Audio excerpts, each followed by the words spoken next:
Do you ever feel like your project is bleeding money and you don't even know why? Every week costs you more, you miss deadlines, and your crew disappears all of a sudden. And at the end of the day, you lose a bunch of money. That's what happened to me. One major renovation project going wrong. I lost $150,000 on that one. So what actually happened? Why did my construction cost double in 5 years? Welcome back. This video today is about a major case study that I'm going to walk you guys through. Why did it happen and how did I fix it? So let's get started. So the next pictures, the next page is about basically before and after stuff. So what I used to specialize in, this was pretty much one half of my construction company business. I did major historic renovations. What that means in practice is that there were some strategically located, really cool old buildings with lots of character and charm in central locations of the city. So I was able to procure them, purchase these properties, fix them up and sell them for profit. So the first one here is just a picture of an attic. So we take an empty shell, first we demo it, take it to studs, and then start framing all the way up. And actually the finished product basically looks like the one on the following slide where you have the interior all the way done, these nice old fireplaces, lots of character, and also the exterior done, which is, by the way, controlled by the city, the historic department. So it was a fine line between our wants and demands versus what the city wanted, but that's a different story for a different day. But anyhow, we had a unique business model in place, but then things started to go south. Why did my construction cost all of a sudden doubled in 5 years? That's the problem slide here. So basically, this is the whole video in a nutshell. So I'm going to explain to you why this happened and how I fixed that. And like I said, only in 5 years. But think about it. So if your construction cost is a combination of labor and materials, obviously materials increased a lot. Post-COVID, lots of inflation, and also the war in Ukraine had an impact on this because many of the tiles, many of the materials in Europe came through Ukraine. They had a major role in the supply chain. That's a different story as well. So let's move on. So about my business, so a couple of things about my background. So there are three different buckets here. So I have the rentals, I have the new construction, and then the renovation business, which is today's topic. But roughly a couple of points about this. So rentals under my own name, and the new construction and the renovations under my company. And roughly 50-50 revenue split. In the beginning, my profitability was really, really good as far as the renovations go. I was looking at 20 to 25% profitability. And like I said, revenue roughly 50-50 between new construction and these. What is a renovation project? So I didn't do just one property at a time. I did single family flips in the US mostly, but when I came back to Europe, I wanted to purchase larger entities, larger dwellings. So we specialized in rezoning them, applying for special permits, and basically turning, let's say, an old historic building that had a different purpose, different use case into apartments again. So we could do anywhere between 10 to 20 units in one specific project. Less competition, better margins, because the big construction companies didn't want to touch these. Why? Because of lack of predictability. And that's the very thing that ended up biting me in the butt in the end as well. I'll explain that in more detail. But at the same time, when we had a good product in a really key location and good quality, nice pricing, we were able to position the housing and the units really well, and we had strong demand and, like I said, really good profitability. So all good on paper. So a couple of things about my approach in the beginning. So I based my whole business model on a couple of key value drivers. So number one, we focus on detailed project planning. So what we have to understand first is that there's a big difference between new construction and a major renovation. When you do new construction, so you basically just have an empty lot and you start building from the ground up, there are no previous limitations. But when you take an existing building, you have the walls, the load-bearing walls, and the framing and the structure and the footing and all of that stuff. So it has an impact on what you can do. So what you really need to do in the beginning is that you need to understand how you do the project detailed planning really well, so that all the subs or your own people, depending on who they are, where they come from, they understand each step of the project super well. Detailed project planning, target setting, and all of that plays a key role. Then we wanted to get a really super skilled crew. We had a bonus structure in place for them to retain them. We only had an hourly rate in the beginning because we could not get people who would be able to give us flat rate bids because of the unpredictability of the project itself, because in most of the cases with these major renovations, what you end up doing is that you take one step back, two steps forward. So it's all the time you plan, you measure, and then you're like, oh, we can't do it this way. We have to go back. So that's why it's super, super hard to get a flat fee proposal or bid from your subs. So that's why we ended up working in the beginning in an hourly rate structure, but we had incentives in place just to make sure that we wouldn't have any cost overruns. More about that down the road. And then speed and attitude, super, super effective and important, because according to studies, half of the time on construction sites is spent on finding materials and tools. So think about it. So we wanted to make sure that our process was streamlined.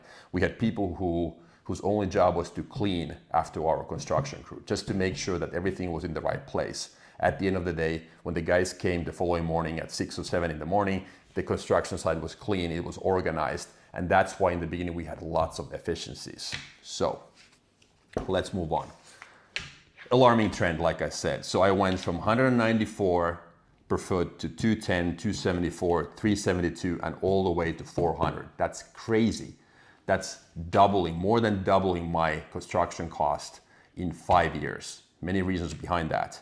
So in the beginning, like I said, I was looking at 20 to 25% profit margins. And then in the end, obviously, when my cost structure doubled, I was in the end losing money. Like I said, this video is about that one particular case where I lost $150,000. That hurts, right? So moving on. Why did this happen? 4 reasons. So one, and maybe the biggest one, is the so-called black box trap. What do I mean by this? Many companies, many operators, business owners, me included, we thought that when we hire a competent subcontractor or people who run smaller projects for us, they know what they are doing. It's out of sight, it's out of mind. We outsource the problem, and these people should know better. But this industry, the construction business, the real estate business, is notorious for, how should I put this? Not the brightest talent necessarily, especially project management skills, according to my experience, have been really subpar, really poor in many cases. So that results in a case where you think that you have competent people who actually have their project under control. Let's say it's framing. They have all the details, they have the work order, they have the tools and the materials, but in reality, they're just basically relying on their workers' attitude that given morning. So they have no clear instructions, they have no target setting in place as far as how many nails they put in, how many drywalls they hang today, and how much finished flooring they should be installed at the end of the day. So you know what I mean? So that's really the problem behind the scenes there. So in my case, we hired a sub with an hourly rate, never asked for daily targets, and 3 weeks later I had burned $30,000 without even understanding what happened. Another key problem was that my best project manager walked, and we had to hire another one. Actually, it was a general contractor whose best guy started to do something else. And we had an opportunity to interview other people inside that company and choose a person. And I made the mistake of trusting this person's ability on paper, not in practice. So I could say that we wanted to give him a second chance, let's put it this way. I believe in second chances, but don't ever be the first one giving anybody that second chance. I'm more than happy to be the third or the fourth guy saying that, yeah, obviously there's proof, you know what you're doing. After that, I have no problem. No output tracking. This is what I already referred to in point number 1. If somebody's hanging drywall, how many pieces of drywall are they supposed to do today? What is the output target? If you don't have those, people just, you get what you measure ultimately. And if you don't have your output targets in place, you don't really get consistent quality. That's it. Accountability gap. Subs left at 3 p.m. No one followed up. Every day of slippage was another 2 to 3K. And not to mention this key guy walking, I put $100,000 price tag to that. So all of these added up. So it was basically all on me because I did not understand, I would say first, the black box trap really well. Every single project, every single trade, we need to have the details known, and then we need to have the inputs and outputs documented, okay? So I'm already going into the solutions part a little bit, but I don't want to steal the thunder there. Still a couple of background things to explain. So the next slide here is a picture of your typical schedule. So this is what I put together as far as what we have done and what the schedules look like for us. So high-level remodel project schedule. So look at it. So you got on the left, you got pre-construction, demolition, framing, structural changes, systems installation. These are all high-level things. And then you have anywhere between, let's say, 1 and 5 weeks as far as the duration. How the heck is anybody supposed to know and understand what really goes into this? So you think that you have understood what's going on. Okay, so I have a demo crew. It takes 2 weeks. It's a black box. That's what a black box looks like. So you hire somebody, they come, and then they're like, yeah, it's gonna cost you this much.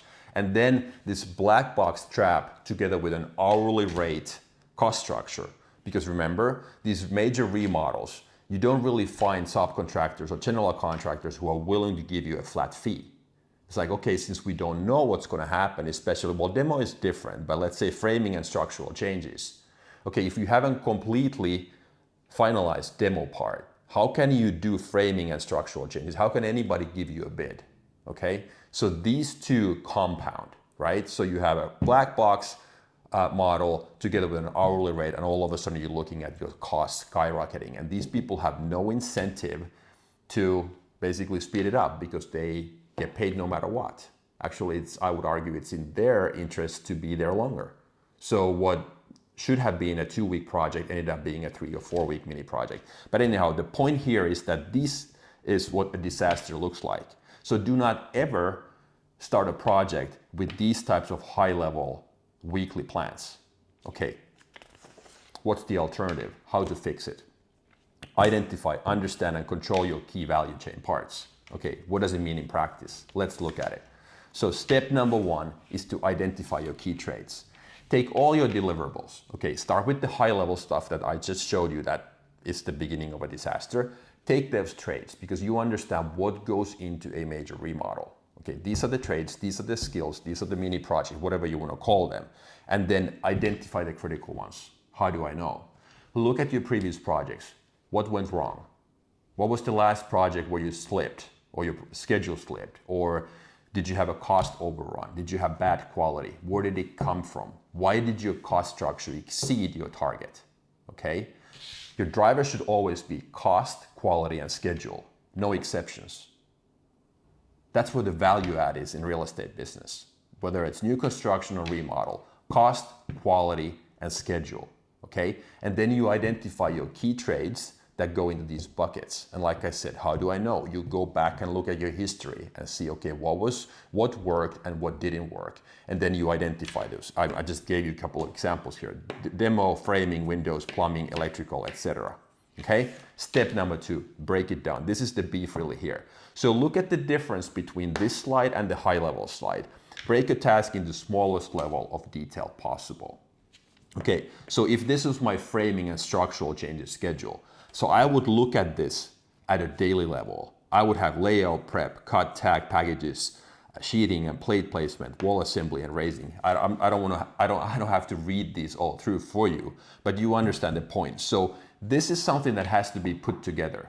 So a detailed level project plan. This is about understanding first what you order. If you don't know it yourself, that's fine. As the company CEO owner, you should have a technical guy, like a project manager on your payroll who knows this, or like a construction site supervisor, an outside person who you have to pay obviously this guy to do it for you. But this is what needs to be done. So detailed level project planning. And then step number 3, you need to set targets. Okay, this is the inputs and outputs. Look at the details here. So inputs, you have crew, you have 3 to 4 framers, 120 to 160 labor hours. And then how many feet of wall framing per day? Okay, what about sheets? How many sheetings? How many drywalls and stuff like that? How many window openings and door openings per day? And then somebody needs to track this stuff. So it's going from a black box model into detail level of understanding. And then you have a couple of options as far as how you can do that. You can use outsourced employees or you can use in-house. And this is the vertical versus horizontal business model. I've talked about this in the past. if you think about what vertical integration means. So vertically integrated company is a company that controls all the key resources in-house. So I'm going to use the laptop industry or the PC industry as an example. So Apple is a vertically integrated company. What does it mean? All the key building blocks, the value building blocks are in-house. They have their own mechanics, they have their own hardware, their own chipsets nowadays, instead of buying them from Intel, Broadcom, or Qualcomm, or whoever. They have their own operating system. They don't use Microsoft. They have all their own apps. So basically, all of the key technical building blocks are controlled by Apple. What about manufacturing? Somebody could say that, yeah, well, they manufacture the notebooks or the laptops outside in China by Foxconn. Yes, I know. I've actually worked with them during my corporate times. But the Apple model is different compared to everybody else. They send a bunch of engineers over there to oversee, make changes, and tweak the production process as well. So they are vertically integrated. I'm not going to steal the thunder from this presentation, but this is key to understand, regardless of the industry. So then the other model would be, let's say, HP or Lenovo. They buy the software from Microsoft, mechanics maybe from somebody else, hardware integration by them, chipsets from somebody else, you know what I mean? So they are just an assembly house putting it together, and then they use a contract manufacturer somewhere overseas to do the manufacturing or the assembly. So the key here is that if you want to have predictable project schedule, cost base, and quality, you need to understand the deliverables. That's the number one point. So what goes into my black box, so to say? It's not a black box anymore. Black box is something that you don't see through it. You don't see inside the box. We want full transparency and visibility. So that's why we break the schedule first down. That was step number 2. And in step number 3, we set the individual targets. What are the inputs? What are the outputs? And then step number 4, you decide on resources. You have 2 options. You have the vertical model or the horizontal model. You can go either way. Most of the companies in the construction business or in this industry are using a horizontal model. Why? Because of the liabilities, because of the investments required. So we typically think that we outsource the problems to somebody else. So here's a black box. You do the framing, you do the floor installation, you do the kitchen and bathroom tile installation, whatever. See the point? Or the windows and the doors. This is a typical horizontal model. But you can still do what I said, even if you are vertically or horizontally integrated, as long as you pay enough attention to the deliverables. If you don't define them yourself, then during the request for quotation or bidding process, then you ask the subcontractor who's bidding on the project to give you the details, right? And the ones who can't do it for you, they are not qualified, they are not approved, so to say. They can't get through the process, the vetting process. So the ones who are involved, the ones who bid, they need to be able to give these targets for you. And then whether it's daily or weekly, you ask for reports. So let's go through the slide here in the end. In-house, so you hire the best possible PM, is a project manager. Hire the best resources based on step number 1. Step number 1 was where you identified the key resources. Remember, cost, quality, and schedule, but what trades, what mini schedules for projects go into that? What went wrong in the past? What has been your strength, right? So that's the thing. So you train them based on your target setting, and then you track the results daily. Ideally, if I started a new construction company today, this is what I would do. I would bring everything vertical. I would just have internal resources. Probably my footing and all of that kind of like, let's call landscaping work or excavating and stuff like that would just be outsourced still. But everything that's internal, it's framing and it's electrical and it's all of that stuff, I would just do internally. I would just hire in-house people and I would put together these detailed requirements for every single trade, and I would put the inputs and the outputs. I've been to major apartment building construction sites, and I can tell you, it's always the black box model, and there are no individual targets. This should be like a manufacturing plant. iPhones are not being produced without targets, inputs and outputs. They track yield, they track quality and everything. There's a simple output requirement and target for every single production day. How come we have production sites out there that don't have these output targets? That is absolutely crazy. That's just nuts. I was on the same boat. I'm not blaming other people. I'm as bad as anybody else. But the point is this. So if you want to really control the value chain, you need to first understand it, and then I would recommend you to hire people internally and start small. Yes, it's a heavy model as far as overhead goes, but I think it's the only model to have predictability, cost, and quality in the end. If you go the outsource route, that's the second option here. You still need to hire the best possible project manager, and you need to still understand and set the targets for the key trades like we just walked through. But then, like I said, you ask for bids based on detailed breakdown. It's flat fee, and the idea is that when you have really been able to break it down like the way we just went through, then you can get a flat fee proposal, not just an hourly rate, because hourly rate with the black box is a disaster waiting to happen. Okay, hopefully that was clear. Then last slide, goal, full understanding of what needs to be done, no more black box subs, visibility, full-blown visibility, predictability for cost, schedule, and quality, and ultimately better profitability as well. So I went from 20 to 25% profitability down to negative territory. In the beginning, I had people who were motivated. I had full visibility. We had detailed breakdowns. We had every single project scheduled, and speed and attitude was there. Incentive structure was there. And then gradually, when we had more work, I paid less attention to the work that my guys were doing. I didn't have enough time or focus to be able to pay attention to these details anymore. And all of a sudden, my cost structure started to creep up, and all of a sudden it blows up and it's double. And usually, obviously, you don't know that's gonna be double. You would have probably not done the project at all. But then after the fact, when you start counting all the costs and then the mistakes at the end of the day as well, when you have poor quality, then that ends up costing you so much more. It's crazy. So, but that's okay. We make mistakes in life all the time.